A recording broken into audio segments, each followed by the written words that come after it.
नमस्कार, मैं हूं अंकुर और आप देख रहे हैं सत्य हिंदी का न्यूज बुलेटिन। एक नजर अब तक की सुर्खियों पर। क्या सरकार जिस किसी भी निजी संपत्ति को चाहे उसको कब्जा कर सकती है? कम से कम अब तो ऐसा नहीं होगा। सुप्रीम कोर्ट ने मंगलवार को ऐसा फैसला दिया। सुप्रीम कोर्ट की 9 जजों की बेंच ने एक ऐतिहासिक फैसला सुनाते हुए कहा कि हर निजी संपत्ति का सरकार अधिग्रहण नहीं कर सकती है। इस फैसले का असर नागरिकों के संपत्ति रखने के अधिकार पर पड़ा है। सरकार अब तक आम लोगों के हित में किसी भी निजी संपत्ति का अधिग्रहण करती रही थी। सुप्रीम कोर्ट ने मंगलवार को कहा कि संविधान के अनुच्छेद 39B के तहत हर निजी संपत्ति को सामुदायिक संपत्ति नहीं कह सकते। कुछ खास संसाधनों को ही सरकार सामुदायिक संसाधन मानकर इनका इस्तेमाल आम लोगों के हित में कर सकती है। 9 जजों की संविधान बेंच ने 1978 से लेकर अभी तक के सुप्रीम कोर्ट के कई फैसले पलट दिए हैं। पहले के फैसलों में कहा गया था कि सरकार आम लोगों की भलाई के लिए सभी निजी संपत्तियों को अपने कब्जे में ले सकती है। सीजेआई चंद्रचूड़ रिटायर होने वाले हैं, उससे पहले उनके खिलाफ सुर उठने लगे हैं, रिपोर्ट्स आने लगी हैं। उनके कार्यकाल के दौरान फैसलों का मूल्यांकन किया जा रहा है। अब उनके साथ मौजूद जज भी उनको नसीहत दे रहे हैं। दरअसल जस्टिस बीवी नागरत्ना ने मंगलवार को सीजेआई चंद्रचूड़ की एक टिप्पणी पर आपत्ति जताई और उन्हें नसीहत भी दे दी। उन्होंने कहा कि जजों को इस बात का ध्यान रखना चाहिए कि वो किसी मामले में निर्णय देते समय केवल इसलिए पूर्व जजों को दोषी न ठहराएं क्योंकि वो किसी अलग नतीजे पर पहुंचे थे। जस्टिस नागरत्ना ने यह टिप्पणी तब की जब सीजेआई के नेतृत्व वाली सुप्रीम कोर्ट की 9 जजों की बेंच निजी संपत्ति मामले में फैसला दे रही थी। जस्टिस नागरत्ना भी उस बेंच में शामिल थीं। जस्टिस नागरत्ना ने अपने फैसले में सीजेआई चंद्रचूड़ की उस टिप्पणी पर टिप्पणी की जिसमें उन्होंने 46 साल पहले इस मामले पर अपनी राय रखने वाले एक न्यायमूर्ति वीआर कृष्ण अय्यर के फैसले का जिक्र किया था। निजी संपत्ति मामले में फैसला सुनाते वक्त ही जस्टिस नागरत्ना ने सीजेआई चंद्रचूड़ की टिप्पणी पर आपत्ति जताई। सुप्रीम कोर्ट की 9 जजों की बेंच ने मंगलवार को एक ऐतिहासिक फैसला सुनाते हुए कहा कि हर निजी संपत्ति का सरकार अधिग्रहण नहीं कर सकती। 9 जजों की संविधान बेंच ने 1978 से लेकर अभी तक के सुप्रीम कोर्ट के कई फैसले पलट दिए हैं। मंगलवार के फैसले में पिछले फैसलों में से जिस एक का प्रमुखता से उल्लेख किया गया वो था कर्नाटक राज्य बनाम रंगनाथ रेड्डी मामले में 1977 का फैसला। तब 7 जजों की बेंच ने 4-3 बहुमत से फैसला सुनाया था कि सभी निजी संपत्ति समुदाय के भौतिक संसाधनों के दायरे में नहीं आती हैं। अल्पमत में शामिल जस्टिसों में से एक न्यायमूर्ति वीआर कृष्ण अय्यर ने तर्क दिया था कि सार्वजनिक और निजी दोनों संसाधन संविधान के अनुच्छेद 39B के तहत समुदाय के भौतिक संसाधनों के दायरे में आते हैं। वहीं आज मंगलवार को फैसला सुनाते हुए सीजेआई ने कहा कि ये न्यायालय रंगनाथ रेड्डी केस में न्यायमूर्ति अय्यर के अल्पसंख्यक दृष्टिकोण से सहमत नहीं है।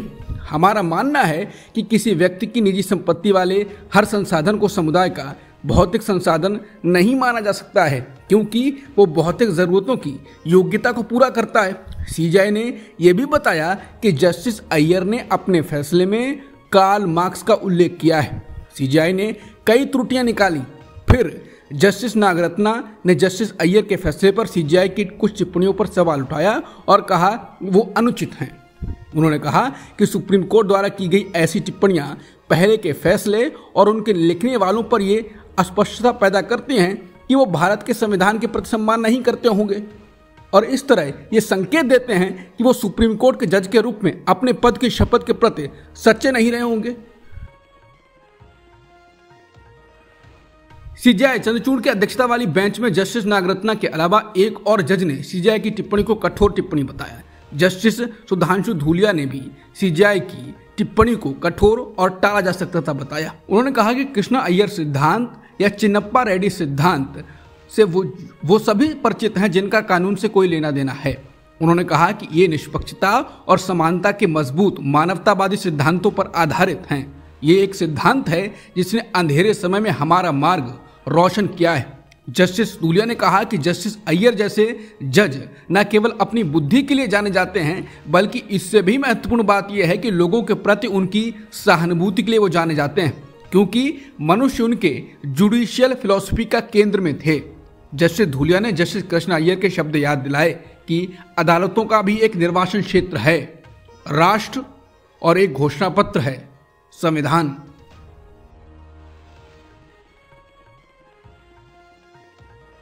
उत्तर प्रदेश मदरसा एक्ट को लेकर बड़ी खबर आई। सुप्रीम कोर्ट ने हाई कोर्ट के फैसले को खारिज कर दिया है। सुप्रीम कोर्ट ने कहा कि मदरसा एक्ट संविधान का उल्लंघन नहीं है। सुप्रीम कोर्ट ने साफ कहा कि यूपी मदरसा एक्ट संवैधानिक रूप से सही है। सुप्रीम कोर्ट ने कुछ प्रावधानों को छोड़कर उत्तर प्रदेश मदरसा शिक्षा बोर्ड अधिनियम 2004 की संवैधानिक वैधता को बरकरार रखा। बता दें, इलाहाबाद हाई कोर्ट की लखनऊ बेंच ने 22 मार्च को यूपी मदरसा बोर्ड एक्ट को असंवैधानिक बताया था। इसके बाद छात्रों का दाखिला सामान्य स्कूलों में करवाने का आदेश दिया गया था। हालांकि सुप्रीम कोर्ट ने 5 अप्रैल को हाई कोर्ट के फैसले पर रोक लगा दी थी। सुप्रीम कोर्ट के फैसले के बाद साफ हो गया है कि यूपी के मदरसे चलते रहेंगे। सुप्रीम कोर्ट ने कहा कि सरकार मदरसों में क्वालिटी एजुकेशन के लिए इसको रेगुलेट कर सकती है। द वायर के लिए करण थापर के साथ बातचीत में वरिष्ठ वकील दुष्यंत दवे ने सीजेआई चंद्रचूड़ के कार्यकाल का चिट्ठा खोला है। उन्होंने कहा कि सीजेआई चंद्रचूड़ ने अदालत के बाहर महिलाओं के अधिकारों पर स्पष्ट रूप से बात की है, लेकिन उनके नेतृत्व वाले कॉलेजियम ने सुप्रीम कोर्ट में 17 जजों को नियुक्त किया, लेकिन उनमें से एक भी महिला नहीं थी। दवे ने कहा कि भारत का कोई भी मुख्य न्यायाधीश सीजेआई चंद्रचूड़ जितना मीडिया प्रेमी और मीडिया में उतना प्रमुख नहीं रहा, और ये ऐसी चीज नहीं है जिसके लिए मुख्य न्यायाधीशों को जाना जाना चाहिए। दवे ने कहा कि रोस्टर के मास्टर के रूप में सीजेआई चंद्रचूड़ ने मनमाने ढंग से काम किया, संवेदनशील मामलों को स्पेसिफिक बेंचेस को आवंटित कर दिया जो सत्ता में पार्टी को बढ़ावा देते देखे गए।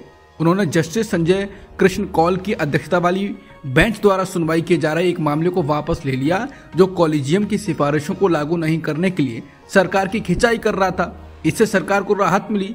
दवे ने कहा कि सीजेआई चंद्रचूड़ का आचरण काफी हद तक प्रतीकात्मक था, जैसे अदालत में एक क्लिनिक को फिर से खोलना, अदालत के लॉन पर एक संकेत लगाना, न्यायाधीशों और उनकी पत्नियों के लिए फिल्म लापता लेडीज की स्क्रीनिंग, लेडी जस्टिस की एक नई प्रतिमा का अनावरण करना और उसकी आंखों से पट्टी हटाना, उसकी तलवार के स्थान पर संविधान की प्रति रखना आदि। उन्होंने कहा कि सीजेआई के रूप में चंद्रचूड़ जहां सबसे अधिक प्रभावी हो सकते थे, वहां बेहद अप्रभावी रहे। उन्होंने बड़ी संख्या में राजनीतिक रूप से संवेदनशील मामलों को टाल दिया और नागरिकता संशोधन अधिनियम की कानूनी चुनौतियों, लव जिहाद, हिजाब बैन आदि से संबंधित विवादास्पद मामलों पर ध्यान नहीं दिया। एक जज के रूप में उन्होंने राजनीतिक रूप से संवेदनशील मामलों की सुनवाई के दौरान रहस्यमय परिस्थितियों में विशेष न्यायाधीश लोया की मौत की जांच का आदेश देने से इनकार कर दिया। दवे ने कहा वो उस बेंच का भी हिस्सा थे जिसने हादिया मामले में राष्ट्रीय जांच एजेंसी यानी एनआईए द्वारा जांच का आदेश तक दे दिया। उन्होंने कहा कि जहां एक एडल्ट हिंदू महिला ने एक मुस्लिम व्यक्ति से शादी की थी, इन्होंने एक एडल्ट की शादी में एनआईए जांच बैठा दी और लड़की को उसके पति से महीनों तक अलग रखा।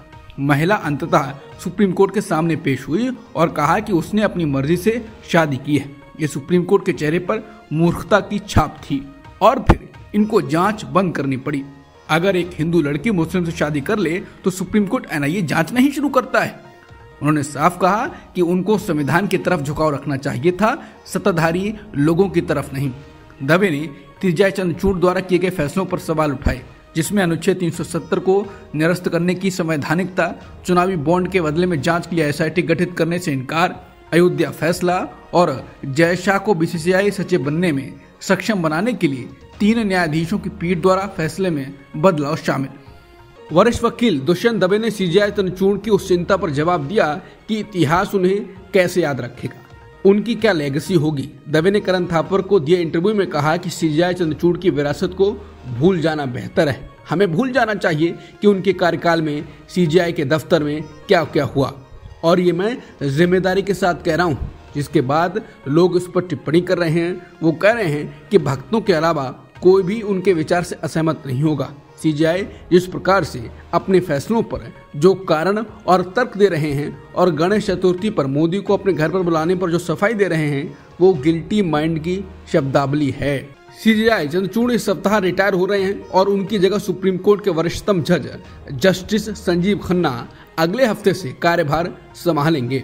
इस बीच सीजेआई के कार्यकाल का मूल्यांकन हो रहा है और सीजेआई निशाने पर भी हैं। फिलहाल इस बीच द वायर ने एक रिपोर्ट छापी है जिसमें बताया गया है कि कैसे इस अगस्त में कुछ वकीलों को वरिष्ठ अधिवक्ता यानी सीनियर एडवोकेट्स का दर्जा देने के संबंध में फुल कोर्ट मीटिंग में सीजेआई को कुछ अन्य जजों के विरोध का सामना करना पड़ा था और ये बातचीत तीखी बहस में बदल गई थी, आरोपों की झड़ी लग गई थी।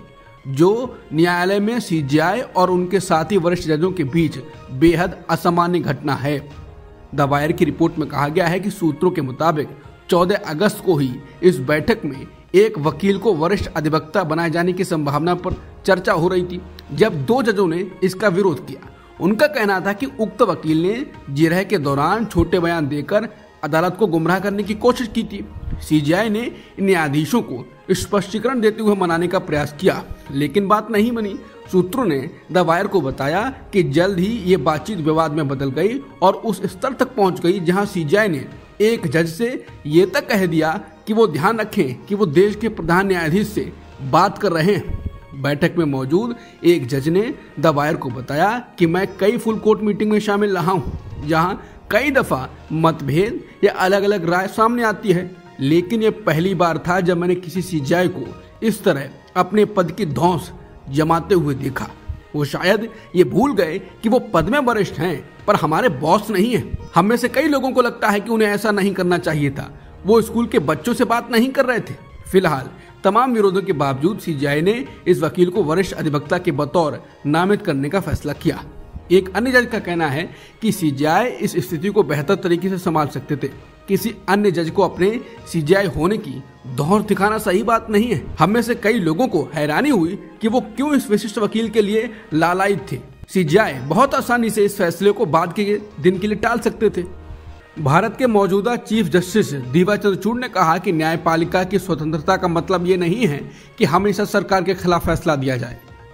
इंडियन एक्सप्रेस के ग्रुप के एक कार्यक्रम में सीजेआई चंद्रचूड़ ने कहा कि कुछ प्रेशर ग्रुप हैं जो मीडिया का उपयोग करके अदालतों पर दबाव डालते हैं और अपने अनुकूल फैसले लेने की कोशिश करते हैं। उन्होंने न्यायपालिका की निष्पक्षता और पारदर्शिता को समझाते हुए कहा कि परंपरागत रूप से न्यायिक स्वतंत्रता को कार्यपालिका से स्वतंत्रता के रूप में परिभाषित किया गया था। न्यायपालिका की स्वतंत्रता का अर्थ अब भी सरकार के हस्तक्षेप से स्वतंत्रता है, लेकिन न्यायिक स्वतंत्रता के संदर्भ में ये एकमात्र चीज नहीं है। इंडियन एक्सप्रेस के कार्यक्रम में चंद्रचूड़ ने टिप्पणी की कि जब उन्होंने चुनावी बॉन्ड योजना को अमान्य कर दिया और केंद्र सरकार के खिलाफ फैसला सुनाया तो उन्हें बहुत स्वतंत्र कहा गया। चीफ जस्टिस ने कहा कि जब आप चुनावी बॉन्ड पर फैसला लेते हैं तो आप बहुत स्वतंत्र हो जाते हैं, लेकिन अगर फैसला सरकार के पक्ष में आता है तो आप स्वतंत्र नहीं हैं।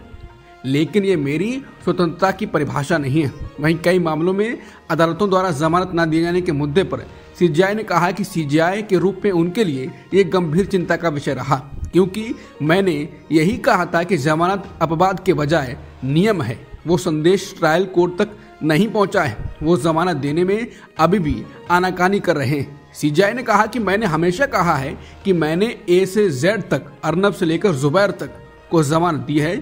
यही मेरा दर्शन है। इंडियन एक्सप्रेस के खास कार्यक्रम एक्सप्रेस अड्डा में सीजेआई चंद्रचूड़ ने लोगों से जजों पर भरोसा करने का आग्रह किया। उन्होंने कहा कि न्यायपालिका और कार्यपालिका के बीच संवाद, भले ही इनमें से कुछ आदान प्रदान सामाजिक सेटिंग्स में हो, अदालत के कामकाज की एक नियमित अनिवार्यता है। जैसा कि मैंने कहा कि डील इस तरह यानी ऐसी बातचीत के दौरान कभी नहीं की जाती है, तो कृपया हम पर भरोसा करें। हम यहाँ सौदेबाजी करने के लिए नहीं है। गुजरात के आनंद में बुलेट ट्रेन के लिए बनाए जा रहे ट्रैक का निर्माणाधीन पुल गिर गया है। समाचार एजेंसी एनआई के मुताबिक कई लोगों के फंसे होने की आशंका है। एजेंसी का कहना है कि बचाव कार्य जारी है। आनंद पुलिस दमकल विभाग के अधिकारी मौके पर मौजूद हैं। एजेंसी पीटीआई ने अधिकारियों के हवाले से बताया है कि इस हादसे में एक व्यक्ति की मौत हो गई है। कुछ रिपोर्ट्स में यह भी दावा किया गया है कि 2 लोगों की मौत हो गई है। अब कनाडा में रह रहा हिंदू भारतीय भी जाग गया है। हिंदू मंदिर पर हमले के बाद विवाद बढ़ गया है और हिंदुओं ने प्रदर्शन भी किया। इस बीच भीड़ के बीच एक भारतीय माइक पर बोल रहा है। वो वीडियो सोशल मीडिया पर वायरल हो रहा है। वो कहता है कि भारतीय सेना कनाडा आए और कनाडा पर धावा बोल दे। कुछ लोग तो सर्जिकल स्ट्राइक की बात तक कर रहे हैं। वरिष्ठ पत्रकार मुकेश कुमार ने लिखा है, ये भारतीय मेगाफोन पर चीख रहा है कि भारतीय सेना यहाँ कनाडा पर धावा बोले और भारतीय उस पर खुशी जता रहे हैं। आप समझ रहे हैं इसका क्या मतलब है? ये पूरी दुनिया में भारतीयों की जो छवि निर्मित कर रहे हैं उससे वो हर जगह तिरस्कृत, बहिष्कृत होंगे, उनके प्रति नफरत फैलेगी। खालिस्तानियों द्वारा हमले के एक दिन बाद ब्रैम्पटन में हिंदू सभा मंदिर के बाहर हजारों कनाडाई हिंदुओं ने एकजुटता दिखाते हुए मार्च निकाला।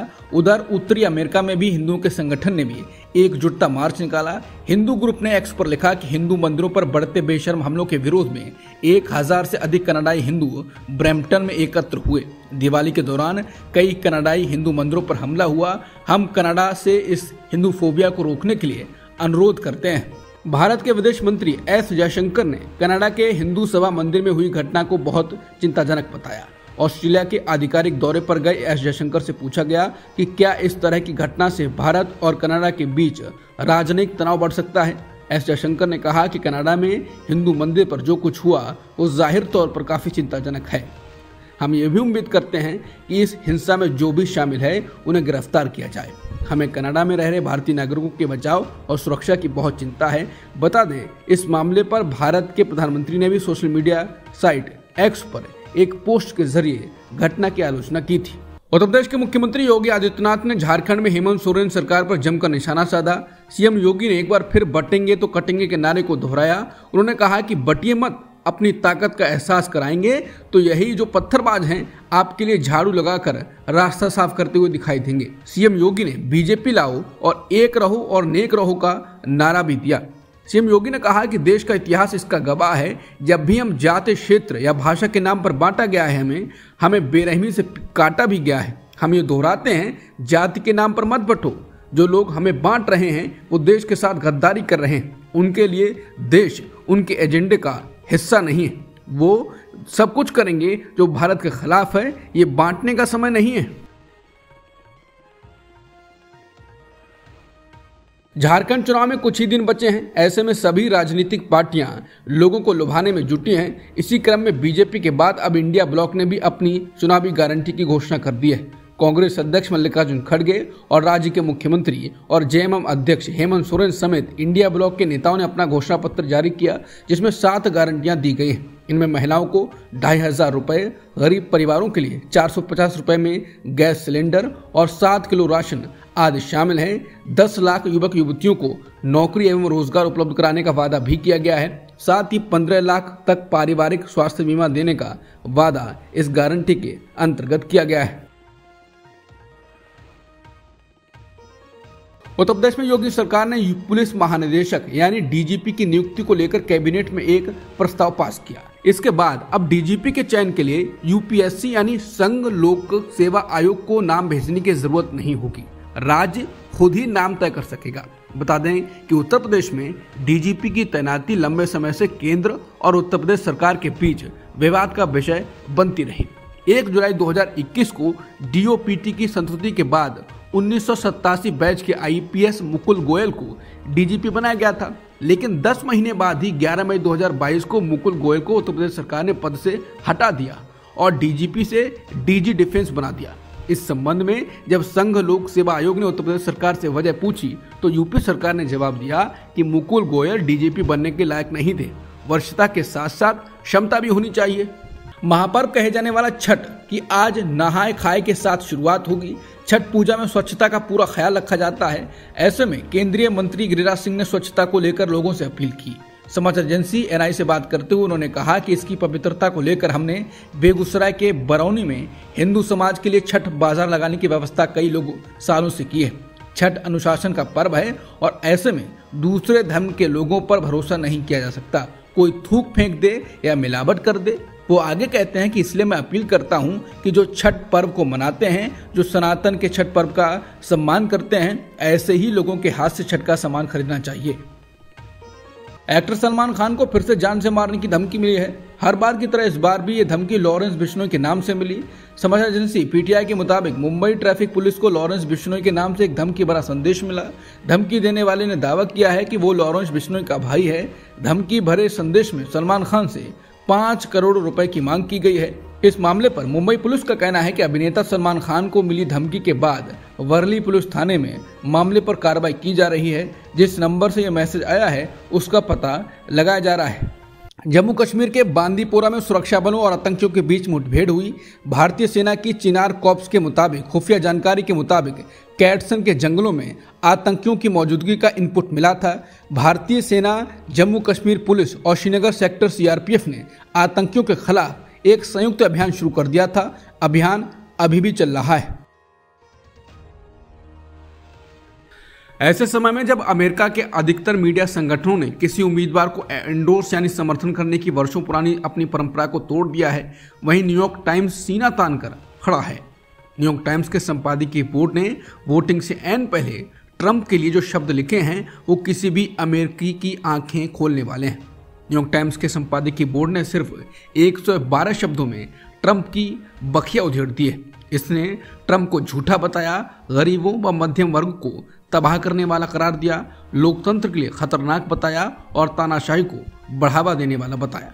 इसने साफ लिखा है कि ट्रंप लोकतंत्र के लिए खतरा थे और वो आगे भी खतरा रहेंगे। इसने कहा है कि ट्रंप सरकार का इस्तेमाल विरोधियों के पीछे पड़ने के लिए करेंगे।